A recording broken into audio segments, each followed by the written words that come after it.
bahee guyyaa tokko dhubbu godhee irraan dubbanne dheengadda osuma tattaanii namni hundi ol seseenee himannaan bakka sanit dubbatan fiigaawuma dhufanii kana keessaa laqaq ja'ii bahi maarkosii dubbii ganda micciiru jira tokkosii dubbii ganda micciiru jira kabajaan hedduu gaariidha gandi tokko haa tuqamen jiru taa'ii dubbii keessaa gabaabsee jiran. Meegi waa yaattuu irratti dubbadhaa asli asa amma tokkummaani wajjin dalagaa waliin dalayna.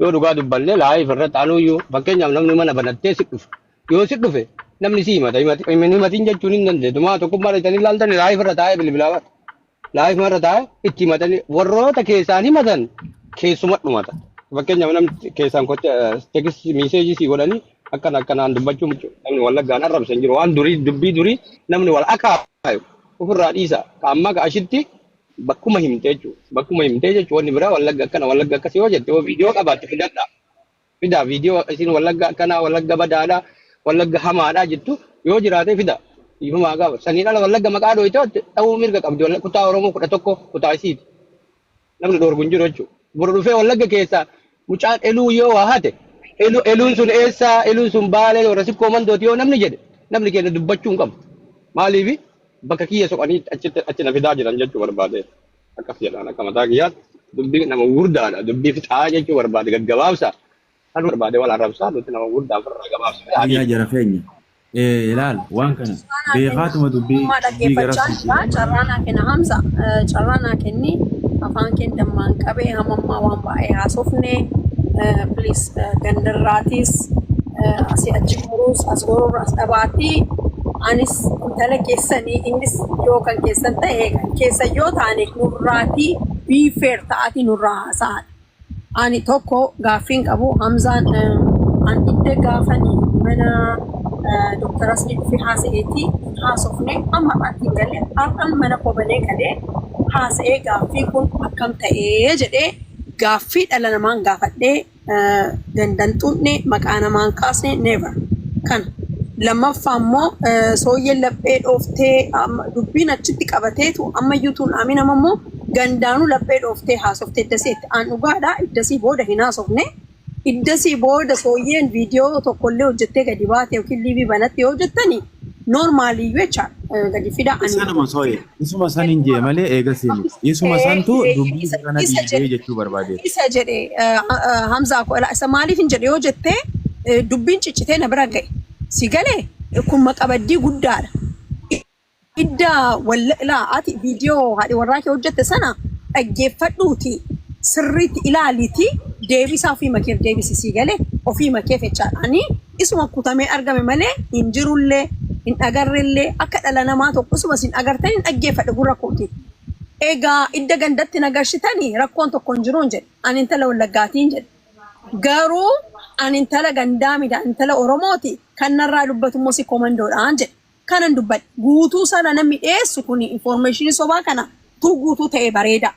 Anyways asirraati halagaa ooluun barbaachisaa mini yeroo keenyas gubaa ooluun barbaachisaa mini namni tokko hin himatamaa waggaa tokko naasa'u baay'een isin dhaggeeffachaa oolee please nani wantoon jedhina haasnii galee dhiifama maal isin jechuu barbaade namni tokko idda himatame himataan sun yoo looyeriitiin gaafate manni murtii sun yoo namni sun dhiyaatu jedhe namni sun dhiyaachuun dirqamaa jechaadha.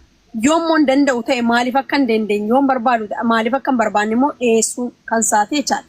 Ani viidiyootiin gadi ba'aatii haasa'a anarraas haasa'a himata koos ilaalaa kan isaanis asiin qabaachiin qabaa ilaalaa kan hin jedheef waa gatiin beekuufi. Horiin kun baduu nu dhibbatti ragaa qabnaa jettan sooyyee harkatti baduuf garuu ragaan qabdanis rabbiifuu ragaan qabdan. Yoom ragaa keessan qat gootanii kutuu dandeessu anas nama jalaa badees keessanii gaafa haasoftanii hunda isaa gaafa dhageessanii gaafa sana murtee sirriidha si harkatti badee jettanii dubbii murtu. Amma kan keessaanis jedhame lakkii asiin naa ba'oo iddan jedhee kan gaafatame unudda ta'eeti unuun immoo as jirra ammas deebinee bultii 10 booddee nutu gaafachaa jira himannaa kana nurraa fixa. Inta utaanaan immoo maqaan koo yookiin maqaan mana keenya guyyaa tokkoof akka inni badu hin barbaadu. Haqi namaas akka inni badu hin barbaadu. Ani akka dhala namaatti akka Oromoo tokkotti akka intala Oromoo tokkotti hin dubbadhu. Hamzaan immoo baay'ee kan hin gaddee badiin tokko takka badee haadhi warraa keetii ansitti meera ansi kaa'ee naman arrabsuu hin barbaadu jedhe. Arrabsuullee nama arrabsuuf addaggama ta'uu barbaachisaa jechaadha. Manallee folooyerii guddaallee qabaate no problem. Namni tokko karaa mattoo si arrabse sin beeku si arrabse. Utuu si beeke ilaaf ilaameetiin utuu walii galuu danda'u haasaa biraa haasa'uun barbaachisaa miti. Idda isheen takka dhuftee akkasitiin balleessitee idda immoo himata koo fudhattee sooyyee anatu sitti hima obboleettii kiyya yoon balleessa asitti hayaa dhiifama jettee deemte yoo dhufuu didellee inni dhufuu kana jettee dubbachuun kan mataa keeti. Maaliif dhimma kee godhen sitti kennadhee deeme'an isinittuu iluunuu jira gaafa sana an hunda keessaniyyuu gaafuma san isin argee jechaadha. Amma immoo inni hin mijatuuf kanan ta'uuf guyyaa hammam si galee namni amma kana keessatti boqonnaa dhabe hin jiru. Dubbiin kun dubbiitti yerootti kennan min dubbiin dubbii maqaati ilu maqaan baduu mannaa mataan baduu wayyaa siin jedhe beeta. Waan asirraa bade kan waan gumaa kan ofirraa baasuu dandeessa. Maqaa kee garuu baasuun abbaan sun hammam baanetti haqa kana baasuun hin danda'amu siin jedhe.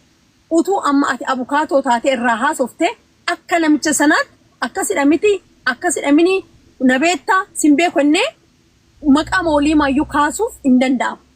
Yoonni jiraate garuu akkuman ansiin amma maqaa kee kaasee iluudha. Hamzaadha jedhee dubbadhuun akkatti waliigallee gaafa dubban ati immoo maal taata addaa maartoonaalee hin dhaggeeffatta.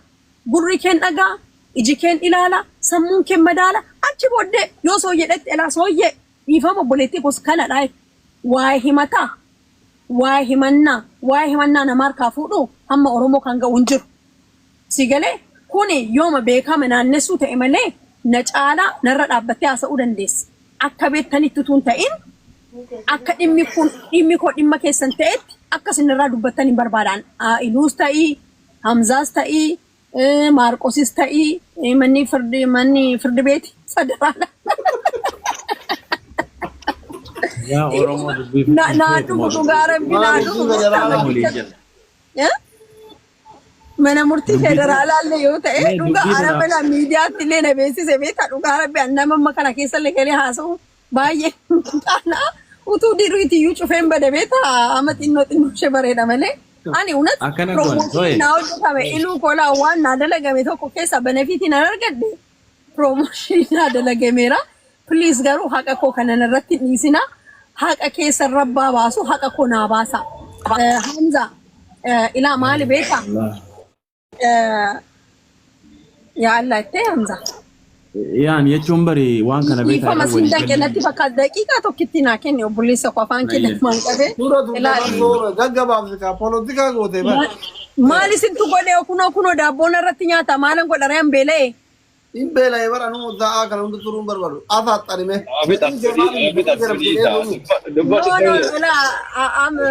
Asli koo utuu kana caalaa haasa'e illee narraa dubbatame gatii ta'ee fi bareedaadha beektaa. Hamma kana dubartii ta'ee obsuun koyyuu waa tokko si galee ani dhimma koo kanan isiniin jedhe warru mana himate kanatti yookiin manuma na himatame kanatti dabarsee kennadhee dhimma koo duukaa bu'aatii rabbaqa keessan habaasu haqa koo naa baasa. Isinii galee boorii waan itti saalfan walitti hin hojjetin horiin kun bade deettanii sooyyee harkatti bade ragaatiin qulqulleessadha. Nan gargaarinaallee isallee gargaarina warri kara qoosii hiriira baatan yoo jiraate ani hin beeku warri karaa isaa hiriira barbaadan dhaabbadhaati haqaan walii dhaabbannaa isiniin jechuun barbaada galatoo. Maal jedhanii afaan faranjii kana ka warra Maarqos kana faame abbaan jalaa bade jettan meetii jedheeniira. Innaa Hamzaan dhagayaara itti dawwalee gaafa itti toletti guyyaa itti tolu nu beeksisa. Yoo itti tolullee nu beeksisa.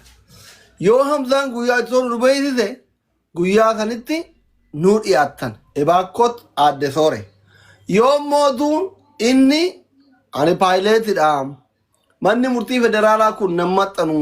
Mana murtii addunyaatitti kassasaa yookiin immoo jireenya kiyya wajji biizidha qilleensarra lafa gadi bu'aa hin jiru. Ka jedhu taate mootu immireetilii manni murtii federaalaa waan asitti dubbii osoo sirriitti addan baafatin maqaa isin kaaseef gadi ba'ee viidiyoo hojjetee dhiifama isin gaafata. Daawwattoonni keessan immoo ka addunyaarra jiran koppiliink sheer godhanii allaqee daqqaqee adde sooretiyya. Thank you. Kanuma. Gaafa Hamzaan itti deebii Hamzarraa hin eeggata. Ammaa miti Hamzaan gaafatee deebi'a. Yoo Hamzaan guyyaa nutti hime guyyaa sanitti dhuftan. Yoo mootuun sunillee Hamzalleen gana nama bira deeman sun ani yaada kiyya kaasee jedhe mootu manni murtii federaalaa guyyaa tokkorra lamaasitti waan galmee keessan ilaaleef mootu dhiifama isin gaafataa jechuu gabbayee mana murtii federaalaa bakka bu'ee dhiifama isin gaafataa isin karaa barbaadanii haqa keessan walirraa fudhattanii waan as dhuftaniif galatooma bakka cuurri abukaatoo gandaa taatanillee gandi ganda caalu hin jiru namni nama caalu hin jiru. Hunduu hindu'a, hin nyaata, hin dhuga, hunduu kenna. Ani immoo akka kiyyatti ganda keetirraa, amantii keetirraa rakkoo hin qabu. Nama balallee barbaadu miti. Balatu na barbaada malee ani nama dubbillee barbaadu miti. Dubbin na barbaada. Nagayaan geemii taphataa ture kun feemasoota wajjin shaqqalataa ture. Makii bira nama kuma afurtu jira. Raachuu bira nama kuma lama jira. Mubaarakeen bira nama kuma sadii jira. Ana bira nama kuma 100 takka jira. Haga zuma maaliif shaqqaladhaa waanyinanii dhufanii koometiyyatti kennaan arabsaara maarqoos arabsaara warra wallagaa maalkooti jedhanii ijoollee biraa sukkaara akkasiin eeggalchanii Ariyaan sin arrabsine ani kanan jedhee yaa jechuun dhageeffa naan jedhanii baay'ee fidaa jedhee dhufanii yeroo akkas jedhamu ani asii waan irraa dubbatu ajandaa kana saffideen jedhe malee ilaale kennaan kun kabi ganaa kennaa barbaade warri modii taraa fidaa jedhanii naa fide.